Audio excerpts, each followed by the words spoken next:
Lahore central jail में 23 मार्च 1931 की शुरुआत किसी और दिन की तरह ही हुई थी। फर्क सिर्फ इतना था कि सुबह सुबह जोर की आंधी आई थी, बहुत तेज। लेकिन जेल के कैदियों को थोड़ा अजीब सा लगा जब 4 बजे ही वार्डन चरत सिंह ने उनसे आकर कहा कि वो अपनी अपनी कोठरियों में चले जाएं। उन्होंने कारण नहीं बताया था। उनके मुंह से सिर्फ ये निकला कि आदेश ऊपर से है। अभी कैदी सोच ही रहे थे कि माजरा क्या है। जेल का नाई बरकत हर कमरे के सामने फुसफुसाते हुए गुजरा कि आज रात भगत सिंह, राजगुरु और सुखदेव को फांसी दी जाने वाली है। उस क्षण की निश्चिंता ने उनको झकझोर कर रख दिया। कैदियों ने बरकत से मनुहार की कि वो फांसी के बाद भगत सिंह की कोई भी चीज जैसे पेन, कंघा या घड़ी उन्हें ला कर दें ताकि वो अपने पोते पोतियों को बता सकें कि कभी वो भी भगत सिंह के साथ जेल में बंद थे। बरकत भगत सिंह की कोठरी में गया और वहां से उनका पेन और कंघा ले आया। सारे कैदियों में होड़ लग गई कि किसका उस पर अधिकार हो। आखिर में ड्रॉ निकाला गया, लाहौर कॉन्स्पिरेसी केस। अब सब कैदी चुप हो चले थे। उनकी निगाहें उनकी कोठरी से गुजरने वाले रास्ते पर लगी हुई थी। भगत सिंह उनके साथ फांसी पर लटकाए जाने के लिए उसी रास्ते से गुजरने वाले थे। एक बार पहले जब भगत सिंह उसी रास्ते से ले जाए जा रहे थे तो पंजाब कांग्रेस के नेता भीमसेन सच्चर ने आवाज ऊंची कर उनसे पूछा था, आप और आपके साथियों ने लाहौर कॉन्स्पिरेसी केस में अपना बचाव क्यों नहीं किया? भगत सिंह का जवाब था, इनकलाबियों को मरना ही होता है क्योंकि उनके मरने से ही उनका अभियान मजबूत होता है, अदालत में अपील से नहीं। वार्डन चरत सिंह भगत सिंह के खैर ख्वाह थे और अपनी तरफ से जो कुछ बन पड़ता था उनके लिए किया करते थे। उनकी वजह से ही लाहौर की द्वारकादास लाइब्रेरी से भगत सिंह के लिए किताबें निकलकर जेल के अंदर आ पाती थी। भगत सिंह की जेल की जिंदगी काफी कठिन थी।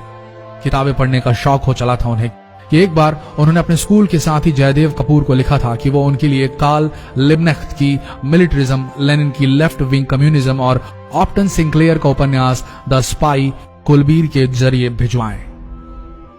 भगत सिंह जेल की कठिन जिंदगी के आदी हो चले थे। उनकी कोठरी नंबर 14 का फर्श पक्का नहीं था, उस पर घास उगी हुई थी। कोठरी में बस इतनी ही जगह थी कि उनका 5 फुट 10 इंच का शरीर बमुश्किल उसमें लेट पाए। भगत सिंह को फांसी दिए जाने से 2 घंटे पहले उनके वकील प्राणनाथ मेहता उनसे मिलने पहुंचे। मेहता ने बाद में लिखा कि भगत सिंह अपनी छोटी सी कोठरी में पिंजड़े में बंद शेर की तरह चक्कर लगा रहे थे। इनकलाब जिंदाबाद। उन्होंने मुस्कुराकर मेहता को स्वागत किया और पूछा कि आप मेरी किताब रिवोल्यूशनरी लेनिन लाए या नहीं। जब मेहता ने उन्हें किताब दी तो वे उसे उसी समय पढ़ने लगे मानो उनके पास अब ज्यादा समय न बचा। मेहता ने उनसे पूछा कि क्या आप देश को कोई संदेश देना चाहेंगे। भगत सिंह ने किताब से अपना मुंह हटाए बगैर कहा, सिर्फ 2 संदेश, साम्राज्यवाद मुर्दाबाद और इनकलाब जिंदाबाद। इसके बाद भगत सिंह ने मेहता से कहा कि वो पंडित नेहरू और सुभाष चंद्र बोस को मेरा धन्यवाद पहुंचा दे जिन्होंने मेरे केस में गहरी रुचि ली थी। भगत सिंह से मिलने के बाद मेहता राजगुरु से मिलने उनकी कोठरी पहुंचे। राजगुरु के अंतिम शब्द थे, हम लोग जल्द मिलेंगे। सुखदेव ने मेहता को याद दिलाया कि वो उनकी मौत के बाद जेलर से वो कैरम बोर्ड ले लें जो उन्होंने उन्हें कुछ महीने पहले दिया था। मेहता के जाने के थोड़ी देर बाद जेल अधिकारियों ने तीनों क्रांतिकारियों को बता दिया कि उनको वक्त से 12 घंटे पहले ही फांसी दी जा रही है। अगले दिन सुबह 6 बजे की बजाय उन्हें उसी शाम 7 बजे फांसी पर चढ़ा दिया जाएगा। भगत सिंह मेहता द्वारा दी गई किताब के कुछ पन्ने ही पढ़ पाए थे। उनके मुंह से निकला, क्या आप मुझे इस किताब का एक अध्याय भी खत्म करने नहीं देंगे? भगत सिंह ने जेल के मुस्लिम सफाई कर्मचारी बेबे से अनुरोध किया कि वो उनके लिए उनको फांसी दिए जाने से 1 दिन पहले शाम को अपने घर से खाना जरूर लाएं। लेकिन बेबे भगत सिंह की इच्छा पूरी नहीं कर सके क्योंकि भगत सिंह को 12 घंटे पहले फांसी देने का फैसला ले लिया गया और बेबे जेल के गेट के अंदर ही नहीं घुस पाए। थोड़ी देर बाद तीनों क्रांतिकारियों को फांसी की तैयारी के लिए उनकी कोठरियों से बाहर निकाला गया। भगत सिंह, राजगुरु और सुखदेव ने अपने हाथ जोड़े और अपना प्रिय आजादी गीत गाने लगे। कभी वो दिन भी आएगा कि जब आजाद होंगे हम, या अपनी ही जमीन होगी या अपना आसमान होगा। फिर इन तीनों का एक एक करके वजन लिया गया। सबके वजन बढ़ गए थे। इन सब से कहा गया कि अपना आखिरी स्नान करें। फिर उनको काले कपड़े पहनाए गए लेकिन उनके चेहरे खुले रहने दिए गए। चरत सिंह ने भगत सिंह के कान में फुसफुसाकर कहा कि वाहिगुरु को याद करो। फांसी का तख्ता भगत सिंह लिए बोले, पूरी जिंदगी मैंने ईश्वर को याद नहीं किया। असल में मैंने कई बार गरीबों के कलेश के लिए ईश्वर को कोसा भी है। अगर मैं अब उनसे माफी मांग लूं तो वो कहेंगे कि इससे बड़ा डरपोक कोई नहीं। इसका अंत नजदीक आ रहा है, इसलिए ये माफी मांग रहा है। जैसे ही जेल की घड़ी ने 6 बजाया, कैदियों ने दूर से आती कुछ पद चांपें सुनी। उनके साथ भारी बूटों के जमीन पर पड़ने की आवाजें भी आ रही थी। साथ में एक गाने का भी दबा स्वर सुनाई दे रहा था। सरफरोशी की तमन्ना अब हमारे दिल में है। सभी को अचानक जोर जोर से इनकलाब जिंदाबाद और हिंदुस्तान आजाद हो के नारे सुनाई देने लगे। फांसी का तख्ता पुराना था, लेकिन फांसी देने वाला काफी तंदुरुस्त।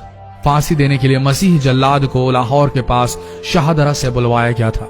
भगत सिंह इन तीनों के बीच में खड़े थे। भगत सिंह अपनी मां को दिया गया वो वचन पूरा करना चाहते थे कि वो फांसी के तख्ते से इनकलाब जिंदाबाद का नारा लगाएंगे। लाहौर जिला कांग्रेस के सचिव पिंडी दास सोंधी का घर लाहौर सेंट्रल जेल से बिल्कुल लगा हुआ था। भगत सिंह ने इतनी जोर से इनकलाब जिंदाबाद का नारा लगाया कि उनकी आवाज सोंधी के घर तक सुनाई दी। उनकी आवाज सुनते ही जेल के दूसरे कैदी भी नारे लगाने लगे। तीनों युवा क्रांतिकारियों के गले में फांसी की रस्सी डाल दी गई, उनके हाथ और पैर बांध दिए गए। तभी जल्लाद ने पूछा, सबसे पहले कौन जाएगा? सुखदेव ने सबसे पहले फांसी पर लटकने की हामी भरी।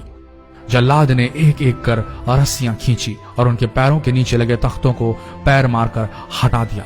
काफी देर तक उनके शव तख्तों से लटकते रहे। अंत में उन्हें नीचे उतारा गया और वहां मौजूद डॉक्टरों लेफ्टिनेंट कर्नल जे नेल्सन और लेफ्टिनेंट कर्नल NS सोंधी ने उन्हें मृत घोषित किया। एक जेल अधिकारी पर फांसी का इतना असर हुआ कि जब उससे कहा गया कि वो मृतकों की पहचान करें तो उसने ऐसा करने से इनकार कर दिया। उसे उसी जगह पर निलंबित कर दिया गया अंग्रेजों द्वारा। एक जूनियर अफसर ने यह काम अंजाम दिया। पहले योजना थी कि इन सब का अंतिम संस्कार जेल के अंदर ही किया जाएगा, लेकिन फिर यह विचार त्यागना पड़ा जब अधिकारियों को आभास हुआ कि जेल से धुआं उठते देख बाहर खड़ी भीड़ जेल पर हमला कर सकती है। इसलिए जेल की पिछली दीवार तोड़ी गई। उसी रास्ते से ट्रक जेल के अंदर लाया गया और उस पर बहुत अपमानजनक तरीके से उन शवों को एक सामान की तरह लाद दिया गया।